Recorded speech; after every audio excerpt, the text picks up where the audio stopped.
primer momento ustedes saben que se habló de aranceles. En un principio fueron hacia México y Canadá, relacionado supuestamente por los temas de seguridad. Digo supuestamente porque después vino para todo el mundo por temas comerciales, o sea que también había un tema comercial vinculado con los primeros aranceles que se anunciaron. Desde ahí pues establecimos una relación con el presidente Trump. Primero se logró un mes de plazo a partir de mayor seguridad en la frontera norte y su frontera sur. Después vino otro anuncio relacionado con que todo aquello que está dentro del tratado comercial, dentro del TEMEC, tiene arancel cero, y lo que está fuera del tratado, que se estaba exportando sin aranceles, tendría un arancel. ¿Qué significa esto? Cuando se está dentro del tratado tiene lo que se llaman reglas de origen. Quiere decir que la mayor parte de lo que se produce esté producido en Canadá, en Estados Unidos o en México. Si no tiene esas reglas de origen, entonces estaba exportando a partir de otro mecanismo que tiene la Organización Mundial de Comercio, que se llama Nación Más Favorecida. Entonces, en este momento, lo que está dentro del tratado tiene cero aranceles. ¿Cuáles excepciones hay? Acero y aluminio, que lo tienen todos los países del mundo, y en vehículos y autopartes, pues se ha dado un trato preferencial a todo aquello que se produce dentro del tratado. En particular, las autopartes, pues siguen teniendo cero aranceles. Entonces, esa es la situación en la que estamos ahora. El secretario de Economía, Marcelo Ebrard, prácticamente va una vez a la semana o una vez cada 15 días a Washington. Ahora le pido que platique cómo han estado estas negociaciones con el secretario Lutnick, que es el secretario de Comercio de los Estados Unidos. Y hay una mesa permanente ya de trabajo del equipo de la Secretaría de Economía y del equipo de la Secretaría de Comercio, que están revisando muchos temas. Por ejemplo, en el caso del acero, algún tipo de exportación se le está cargando un doble arancel por acero y por estar fuera del tratado. Eso se está negociando en la mesa.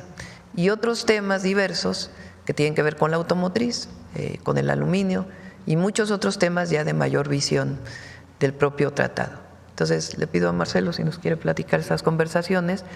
Y bueno, ayer, como les comenté, tuvimos una conversación con el presidente Trump y acordamos continuar con estos trabajos entre las secretarías, tanto de Comercio y Economía como del Tesoro y de Hacienda. Entonces, quiere decir que seguimos trabajando y si se fijan, pues cada vez conseguimos mejores condiciones frente a la situación que teníamos previamente. Adelante, Gonzalo. Con su permiso. Bueno, brevemente diría yo lo siguiente, del punto de inicio al punto en el que estamos. Básicamente las negociaciones internacionales tú tienes como dos opciones. Tienes una alternativa que es maximizar tus ventajas solamente suponiendo que vas a ser más fuerte que tu contraparte. O la otra es pensar como cuáles serían los elementos de común interés una vez que identificas qué es lo que tu contraparte quiere.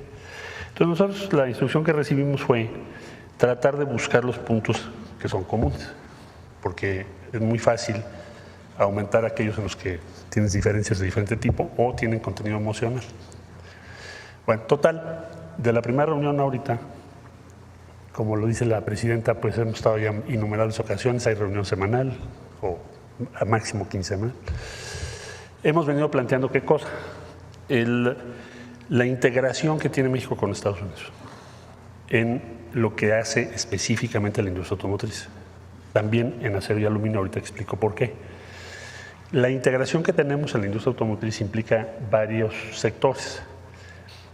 Básicamente cuando tú ves un vehículo, tiene miles de piezas que no produce necesariamente esa empresa, por eso se les llama armadoras. Producen alguna parte y todo lo demás lo consigues en el mercado de diferentes tipos de empresas.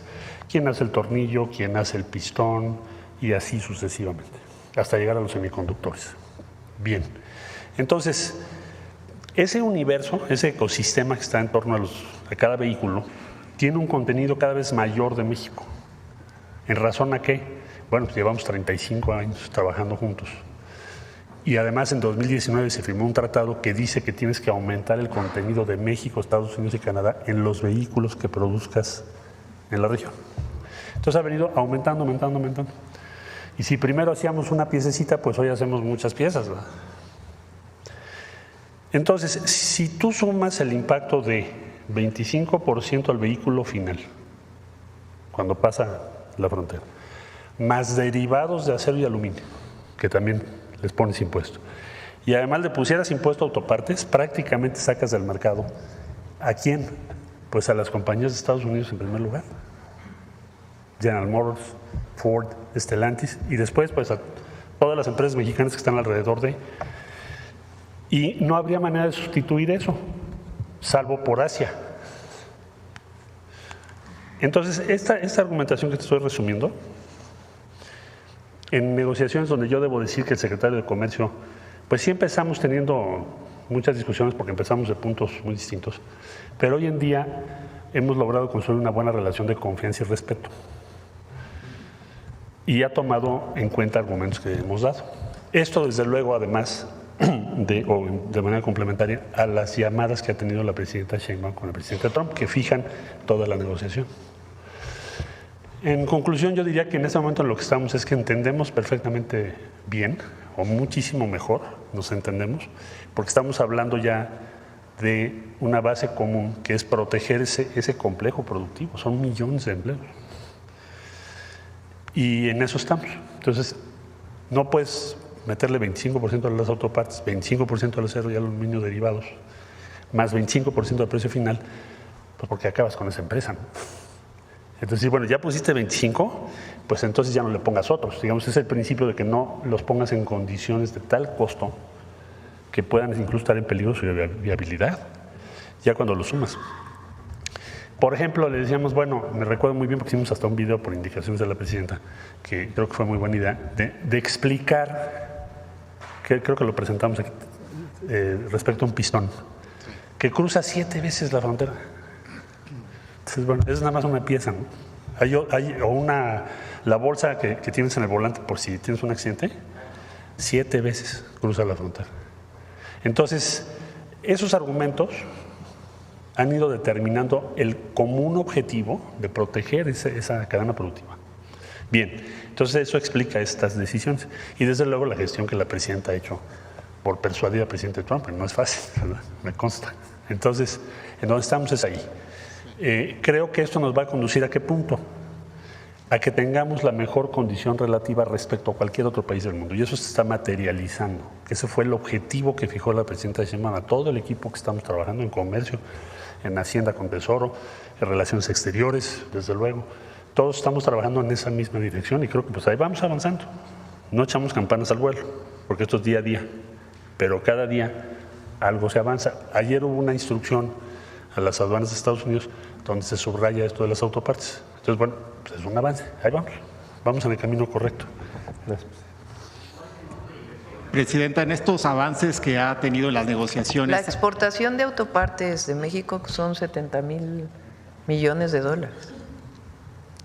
Presidenta, en estas negociaciones que ha tenido con el presidente Trump, ¿ha visualizado usted dificultades? Quisiera preguntarle eso y también preguntarle si nos comenta cómo funciona el modelo económico mexicano, que pues durante sobre todo los primeros meses de su administración habían pronósticos de algunas entidades internacionales y siempre economistas que decían, bueno, pues es que va a ser difícil, ¿no? Pero hoy vemos pues una economía sólida, vemos negociaciones sólidas y con resultados, vemos pues al país con los índices más bajos de desempleo, vemos que la migración se ha frenado enormemente. ¿Cómo funciona este modelo, Presidenta? La economía mexicana durante mucho tiempo, a partir del primer tratado, tuvo la orientación de ser una economía exportadora hacia los Estados Unidos. Comenzaron a aumentar las exportaciones. Durante una época el principal producto que exportábamos era el petróleo, y eso dominaba la economía de México en términos de sus exportaciones. A partir del tratado empieza a diversificarse, pero el objetivo era convertirnos en una economía exportadora hacia los Estados Unidos. ¿Bajo qué condiciones, bajo qué circunstancias? Salarios muy bajos. O sea, lo que se presumía al exterior era mano de obra barata. Y entonces, con la mano de obra barata, pues se venían aquí las maquilas, se fabricaba aquí por tener mano de obra barata y se exportaba. ¿Qué pasó a partir de 2018? Pues se dijo, no puede seguir siendo la mano de obra barata lo que México le diga al mundo de lo que hace nuestro país. Entonces, en primer lugar, tienen que aumentar los salarios, porque es una injusticia lo que estaba ocurriendo de que durante 36 años no aumentara el salario mínimo. Entonces, hoy tenemos ya 7 años en donde el salario mínimo ha ido aumentando más del doble, y eso ha permitido, ha presionado también a que el salario medio, o sea, los otros salarios que no son el mínimo, también aumenten. Pero además, el objetivo es, no solamente es mano de obra, sino mano de obra calificada. Entonces, hoy México tiene mucho más ingenieros que los que se titulan en muchísimos lugares del mundo. Somos el tercer país en el número de ingenieros e ingenieras que salen de las universidades, de los tecnológicos. Y además se ha ido especializando muchísimo el trabajo de las y los mexicanos, porque siempre hemos sido muy trabajadores. Desde la electrónica, las autopartes, no es fácil llevar una empresa de un lugar a otro si no hay calificación en la mano de obra. Los electrónicos, la electrónica, Foxconn, una de las empresas de producción de electrónicos, de semiconductores, construyó una empresa en México, en Jalisco, en 6 meses. Y tiene mucho vínculo con las universidades mexicanas, con los institutos de investigación, porque ven en México pues un potencial de desarrollo, no solamente por mano de obra no calificada, barata, sino todo lo que ha ocurrido en los últimos años en nuestro país. Y nosotros tenemos hoy un elemento sustantivo, que es el bienestar de la gente. No es que llegue inversiones con inversiones para aumentar el PIB o las exportaciones, sino lo que queremos es que haya mejor calidad de vida, mejor bienestar para las familias en México. Eso por un lado. Por otro lado, el aumento al salario mínimo, los programas de bienestar, lo que han permitido es que haya mucho más recursos en el mercado interno. Entonces, cuando hay más recursos en las familias, pues se compra más, y al comprarse más, pues se produce más. Hay quien dice eso hubiera provocado inflación, resulta que no, que el modelo lo que ha demostrado es que hay más bienestar, hay disminución de la pobreza, hay disminución de las desigualdades, hay mayor inversión, hay mejores salarios, hay mejores condiciones laborales, y México está pues en una mejor condición. ¿Qué es lo que planteamos ahora con el Plan México? Bueno, lo que planteamos es que así como México exporta mucho a los Estados Unidos principalmente, también en los últimos años y particularmente desde el periodo de Peña, empezaron las importaciones de manera muy importante de Asia, de China, de Vietnam, de otros países. Entonces, nuestra balanza, ¿qué se llama? Exportamos, pero también importamos mucho. Entonces, el Plan México que planteó desde el principio, incluso antes de que llegara el presidente Trump, es hay que fortalecer la producción nacional bajo distintos mecanismos para el mercado nacional y también buscar otros horizontes para las exportaciones mexicanas. Entonces, en eso es en lo que hemos estado trabajando. En esta condición difícil que ha impuesto la situación de los aranceles a todo el mundo y también para México, aunque en México en una situación preferencial, porque se reconoce el tratado finalmente, con algunas excepciones. Lo importante es lo que dice Marcelo, o sea, están llegando muchísimas empresas nacionales que estaban aquí desde hace tiempo y extranjeras que su interés es producir en México.